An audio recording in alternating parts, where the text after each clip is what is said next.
All right, part 4, and our final part for this week is December 1830 documents. We're going to be talking about section 35 and section 36. So getting right into it, section 35. The earliest version of this, again, is from Revelation Book 1, handwriting of John Whitmer. And William W. Phelps adds verse numbers, which are, again, honored in scriptures, which is kind of fun to watch. Sidney Rigdon also adds some corrections to language.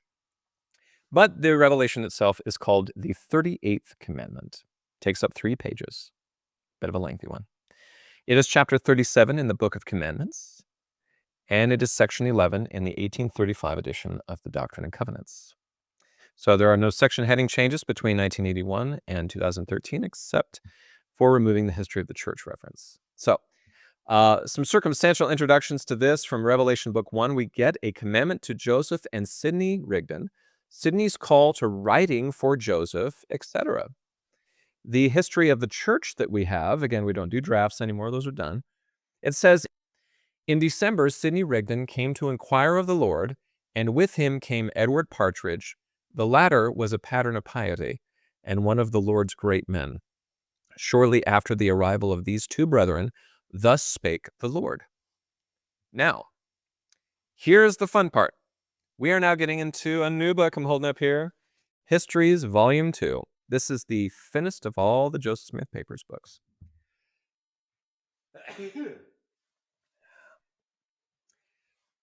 And inside of there, we get a book called The Book of John Whitmer. So John Whitmer was assigned to write a history for Joseph Smith entitled The Book of John Whitmer. Now, here's a look at it. And the cover, although it might be hard to see, and hopefully you can see it here, actually says church history. That's what's written on the cover with all the other things going on this cover.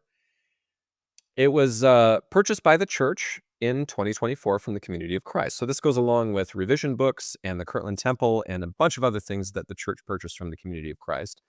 And as I've said before, as of now, it is April of 2025. So this is less than a year ago that the church actually acquired this. So at the time it was printed in this book, in this volume, it was done with permission from the Community of Christ. And once again, many praises and thanks to a marvelous organization for the great work that they did in preserving these records. So the handwriting of this is, wait for it, John Whitmer. He wrote his own book. So good for him.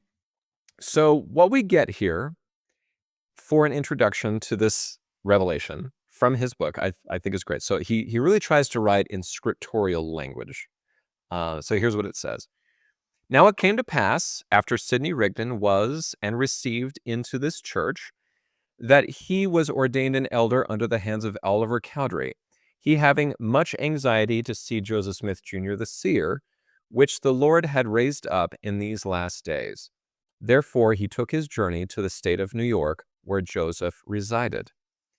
He goes with Edward Partridge, and further to that we get, wherefore after Sidney Rigdon had been at Palmyra, a few days, he proclaimed the gospel. I think that means after a few days. He proclaimed the gospel in those regions round about, at which the people stood trembling and amazed, so powerful were his words.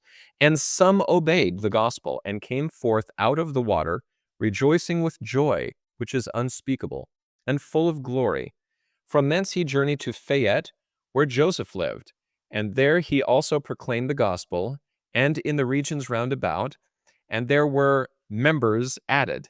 Now in those days Sidney Rigdon was desirous to have the seer inquire of the Lord to know what the will of the Lord was concerning him.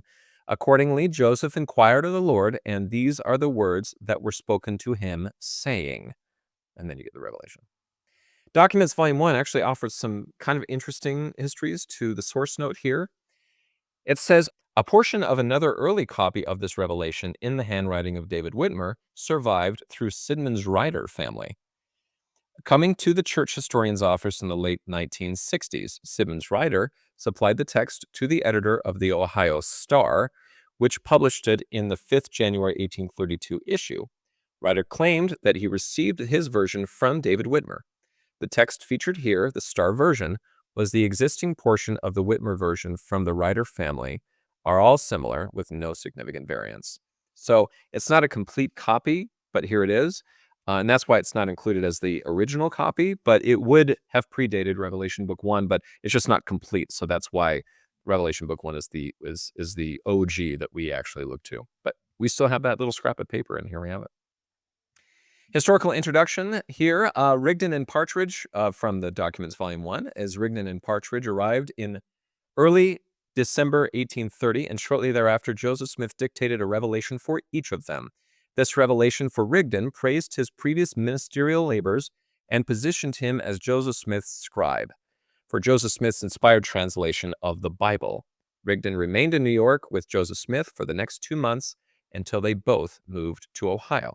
So a lot of what you get from what we now call the Joseph Smith translation, those footnotes, the appendix, what the reorganization called the New Translation or the Inspired Version, those were scribed mostly by Sidney Rigdon, which is fun. With little snippets in there from Emma Smith, John Whitmer, Oliver Cowdery, but Sidney took the majority of it. And as you'll start to see, he also did a lot of the manuscript grammatical changes and things like that in the Revelation books. So he was a major part of the documents that we have today. So a footnote here, footnote 5, Telegraph editor Eber D. Howe wrote in 1834 that Rigdon had so thoroughly prepared the minds in a great measure of nearly 100 of those who had attended his ministration to be in readiness to embrace the first mysterious ism that should be presented, that surreptitiously he must have been the original author and proprietor of the whole Mormon conspiracy. And I will say that theory actually holds to this day, that Sidney Rigdon somehow kind of lied and was going back and forth to New York and kind of started the whole Mormon thing and kind of planted it back in Ohio and all that kind of stuff. That theory holds to this day. And I won't speak to it, but that's what this the Painesville Telegraph editor wrote. He was not a fan of Latter-day Saints, as is kind of obvious, I hope. But anyway, footnote 15, we get the command here to Rigdon to watch over Joseph Smith acknowledges Joseph Smith's gifts, but also his fallibility. Similarly, an earlier revelation admonished Oliver Cowdery to, quote, stand by my servant Joseph faithfully in whatsoever difficult circumstances he may be, for the word's sake, admonish him in his faults, and also receive admonition of him, unquote. So what I find really interesting about these revelations is that it seems like very praising and very like, hey, you're doing great and, really loving it. But when it comes to Joseph Smith himself, you get this, he's got faults. He needs to be admonished. Admonish him when he messes up. I find that very interesting. And some people may see that as a proof of its truth, perhaps, that it's not just Joseph aggrandizing himself. But anyway, I find that whole thing very interesting. So again, I keep talking about this, but just to give a sense of Sidney Rigdon's importance to the whole Latter-day Saint church narrative. Footnote 18 says this: decades later, David Whitmer described Rigdon's impact on Joseph Smith. Quote, he soon worked himself deep into Brother Joseph's affections and had more influence over him than any other man living. He was Brother Joseph's private counselor and his most intimate friend and brother for some time after they met. Brother Joseph rejoiced, believing that the Lord had sent to him this great and mighty man, Sidney Rigdon, to help him in the work, unquote. They had a really wonderful relationship together. And I would also mention that I would say probably one of the most important revelations given in the Doctrine and Covenants, section 76, Sidney Rigdon actually saw it with Joseph, according to his records. So there you go. So that's section 35. Final section, long one today. Lots of sections here, but section 36. This is immediately following section 35 in the history, and it was probably given basically at the same time. So again, you have a Sidney Rigdon, sort of called in the ministry, called to be a scribe, all those kind of things. Now we're talking to Edward Partridge, who would later become the bishop of the church. We'll get to that in a second. So it's in Revelation Book 1, handwriting of John Whitmer. Another copy, which is incomplete but predates this, is saved through the family of Simmons Ryder, as we said before. It's part of section 35, and it's in it also has 35 in it, I should say, and it is in the Church History Library. So here it is. This is what it looks like, a scrap of paper with a revelation on it, which was saved over the years. It is chapter 38 in the Book of Commandments and section 57 in the 1835 Doctrine and Covenants.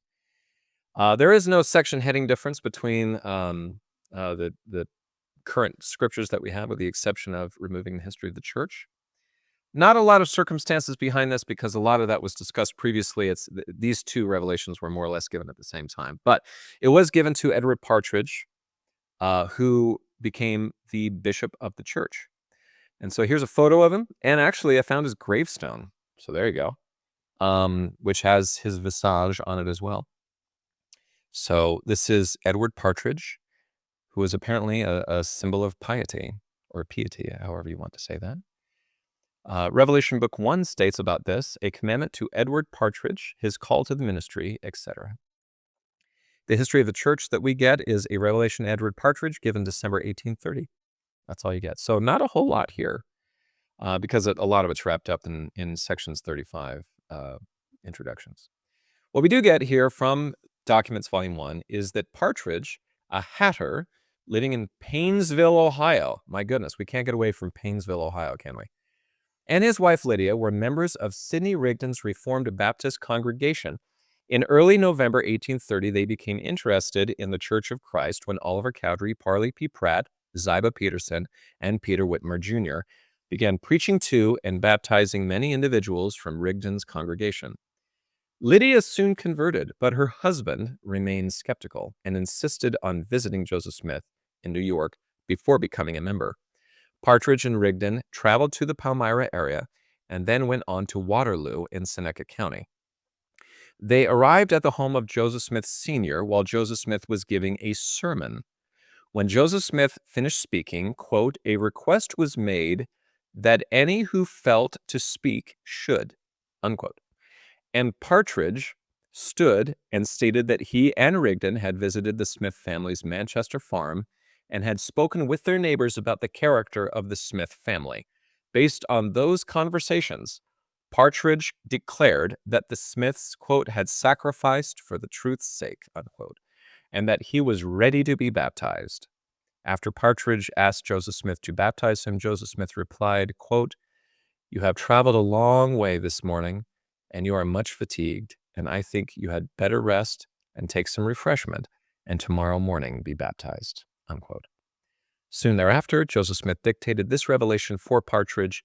2 days later, on December 11th, Joseph Smith baptized Partridge, and on the 15th of December, Sidney Rigdon ordained him an elder. And that's Edward Partridge. He was the bishop of the church, of like the entire church, what we may call today the presiding bishop of the church, until his death. So, and he was apparently a very, very faithful, very strong, spiritually minded man. So there you go. Holy cow. That was 7 revelations and a whole lot of stuff in between. I hope this has added some color and some, again, the goal is to fill in the history for this era of time, but a lot of really incredible things with a very small group of people. So the church in this case, just in the time that we started this to the time it ended, you're talking about a near tripling of their numbers. So kind of fun. And I hope this has been helpful to you. Again, we're on YouTube. I say we, it's just me. I'm on YouTube, Apple Podcasts, Spotify. Let me know if there's anything that we need to add to this. I'm hoping that as we get into more specific revelations, we can start getting into like a couple of the changes that were made in the text. But for now, I hope this has been helpful.